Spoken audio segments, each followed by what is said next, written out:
مولانا احمد نقشبندی نے کہا کہ جوبلی ہلز ضمنی انتخابات میں مسلمان متحد ہو کر اسی جماعت کو ووٹ دے جس نے مسلم مسائل کے حل اور فلاحی اقدامات میں اہم کردار ادا کیا ہے، جن میں مسلم لڑکیوں کی شادیوں میں مالی تعاون، امام و مؤذنین کو اعزازیہ، اقلیتی اقامتی اسکولوں کا قیام اور بے گھر افراد کے لیے ڈبل بیڈ روم مکانات شامل ہے۔ مولانا احمد نقشبندی اپنی رہائش گاہ واقع برابنڈا میں پریس کانفرنس سے خطاب کر رہے تھے۔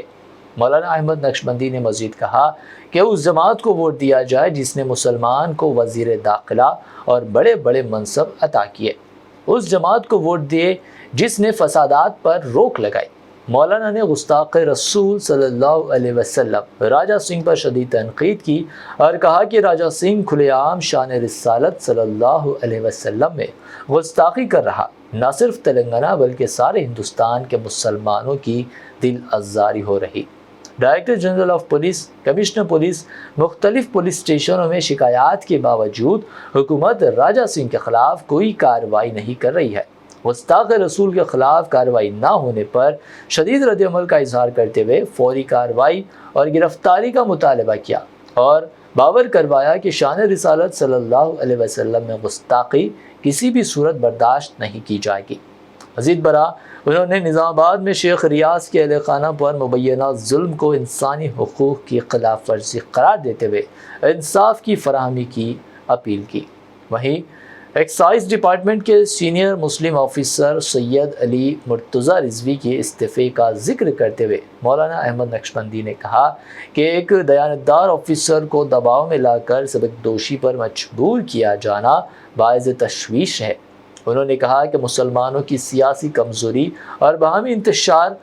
کال ریکارڈنگ اور بلیک میلنگ جیسی حرکات قوم کو ذلیل و خوار کر رہی ہے، اسی لیے ضروری ہے کہ مسلمان اتحاد و اتفاق کے ساتھ آگے بڑھے اور نفرت کے ماحول میں مثبت کردار ادا کرے۔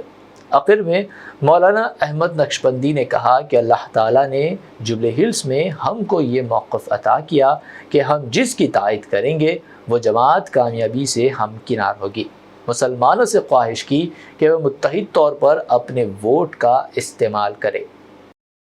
مسلمانوں کو ان کی شان اور عزت کے مطابق ان کے حقوق دیا جائے۔ مسلمان ایم ایل سی کا حقدار بھی ہے، مسلمان ایم پی بننے کا حقدار بھی ہے، مسلمان جو ہے ایم ایل اے بننے کا حقدار بھی ہے، مسلمان اپنی ایمانداری دیانتداری کے ساتھ اپنے منصبوں پر اعلیٰ عہدوں پر رہنے کا حقدار بھی ہے۔ ان کو ان کے حقوق برابر دیے جائیں اور مسلمانوں کے جو وعدے گورنمنٹ آف کانگریس نے کی ہے وہ تمام وعدوں کو فی الفور تکمیل تک پہنچایا جائے، چاہے وہ مائنارٹی اسکولز کے وعدے ہوں، چاہے وہ بچیوں کی شادیوں کے رقم کے وعدے ہوں، چاہے وہ مسلمانوں کی مسجدوں کے اماموں کی تنخواہوں کے وعدے ہوں، جو وعدے مسلمانوں کے ساتھ کیے گئے ہیں، ہم کانگریس گورنمنٹ سے خواہش کرتے ہیں آپ اسی طریقے سے یہ تمام وعدوں کو پورا کریں جس طریقے سے پچھلی government B R S government اپنے وعدوں کو وقت پہ پورا کیا کرتی تھی۔ لہٰذا ہم آپ سب سے خواہش کرتے ہیں کہ اس بات کو تمام امت مسلمہ کو آج غور کرنے کی ضرورت ہے، سوچنے کی ضرورت ہے،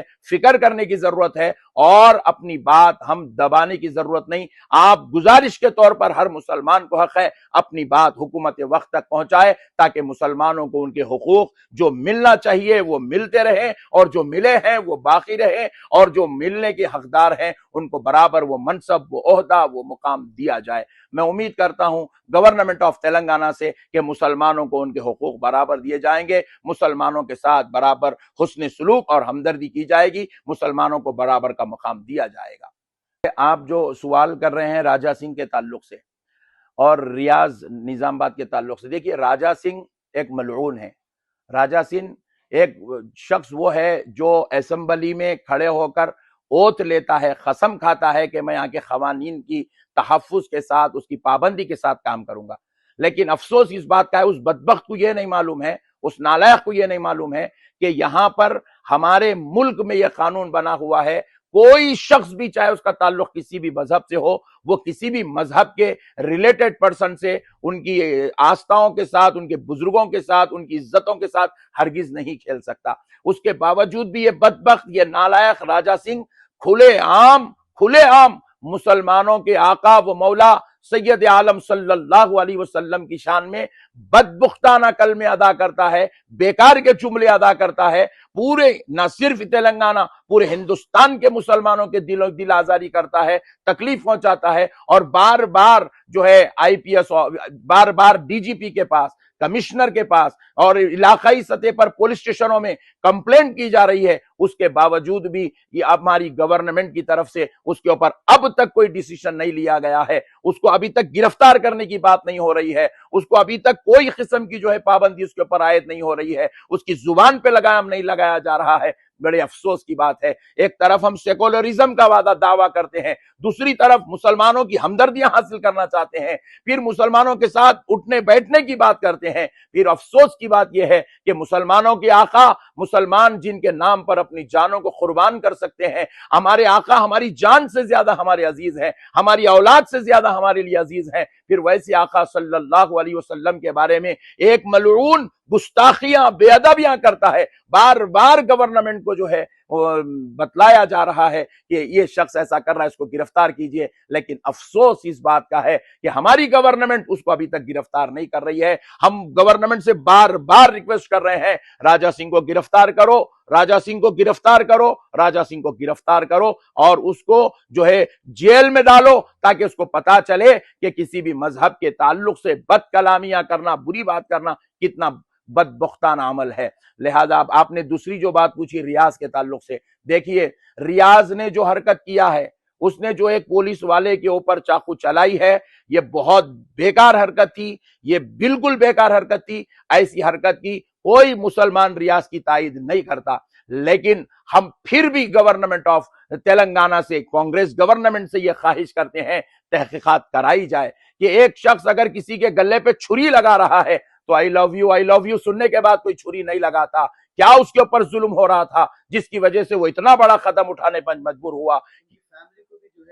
جی، کیا اس کے اوپر اتنا بڑا ظلم ہو رہا تھا جو اس کی اتنا بڑا قدم اٹھانے پہ مجبور ہو گیا؟ کیا اس کے ساتھ زیادتی ہو رہی تھی جو وہ چھری چلانے پر مجبور ہو گیا؟ کیا اس کے ساتھ جو ہے بلیک میلنگ ہو رہی تھی جس کی وجہ سے وہ جو ہے ایک چھری ایک آفیسر کے اوپر، ایک پولیس والے کے اوپر اس نے چھری چلانے پر مجبور ہو گیا؟ پھر دوسری بات یہ ہے، آپ نے اس کے ساتھ جو سلوک کیا، آپ نے جو سلوک کیا، ہم آپ کے سلوک کے بارے میں اس وقت ہم بات نہیں کریں گے، لیکن آپ نے جو اس کے گھر والوں کے ساتھ جو سلوک کیا وہ بہت برا سلوک ہوا۔ وہ ماں، وہ بیوی، وہ بچیاں جن کی چھوٹی چھوٹی کمسن عمر ہے، ان کو جو ٹارچر کیا گیا، ہم یہ سمجھتے ہیں یہ بالکل انسانی حقوق کے خلاف ہے، یہ بالکل انسانی حقوق کی دھچیاں اڑائی جا رہی ہے۔ ایسے وقت میں ضرورت ہے کہ ہم جو ہے اس بات کو سنجیدگی کے ساتھ غور کریں، اس بات کو ہم جو ہے سوچیں، کیا انسانیت کی بھی آج اتنی موت ہو چکی ہے کہ کسی ماں کا بھی ہم لحاظ نہیں رکھ رہے ہیں، چھوٹی بچیوں کی عزتوں کا بھی ہم لحاظ نہیں رکھ رہے ہیں،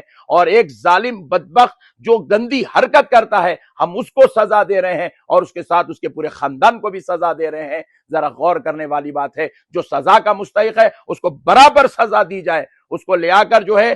کسی دواخانے میں نہیں، ایک چورستے پہ ٹھہر کے اس کے گولی ماری جائے، اگر وہ گنہگار ہے برابر اس کو سزا دی جائے، لیکن جو معصوم ہیں ان کے ساتھ ہرگز ایسی حرکت نہ کی جائے۔ جو حرکت نظام آباد میں ہوئی ہے وہ پوری انسانیت کو شرمناک کرنے والی حرکت ہے۔ بڑے افسوس کے ساتھ ہم پھر ایک مرتبہ ہمارے چیف منسٹر صاحب سے گزارش کرتے ہیں کہ آپ اس کے اوپر توجہ فرمائیں، ضرور اس پر نوٹ لیں، تاکہ مسلمانوں کا جو اعتماد کل آپ کے ساتھ تھا وہ آج بھی آپ کے ساتھ برقرار رہے۔ جبلی ہلز کے اندر فرقہ پر بی جے پی بڑی زوروں شوروں کے ساتھ اپنی کیمپین چلا رہی ہے۔ دیکھیے، جبلی ہلز کے تعلق سے آپ جو سوال کر رہے ہیں، جبلی ہلز میں فی الوقت مسلمان کا بہت بڑا رول ہے۔ مسلمان جدھر طرف جائیں گے وہی پارٹی یہاں پر اپنا ایم ایل اے کھڑا کرے گی، وہی پارٹی کا ایم ایل اے مقرر ہوگا۔ تو لہٰذا میں آپ تمام میڈیا والوں سے کے ذریعے سے ہمارے جبلی ہلز کی عوام سے میں خواہش کرتا ہوں، دیکھیے تمام مسلمان ایک جٹ ہو کر ووٹ ڈالیے، تمام مسلمان اپنے علماء اکرام، اپنے مشائخین اعظام، اپنی قوم کے دانشوروں کو ایک جگہ جمع کیجئے، بٹیے مت، ٹکڑے مت ہوئیے، آپس میں ادھر ادھر مت جائیے، ایک جگہ جمع ہوئیے، آپس میں متحد ہو جائیے، اتحاد کا ثبوت دیجئے، سب مسلمان مل کر ایک طرف جمع ہو کر ایک پارٹی کو ووٹ دیجئے۔ اگر آپ بحیثیت مسلمان مجھ سے اگر آپ مشورہ لیں گے تو میں آپ سے یہ ضرور کہوں گا،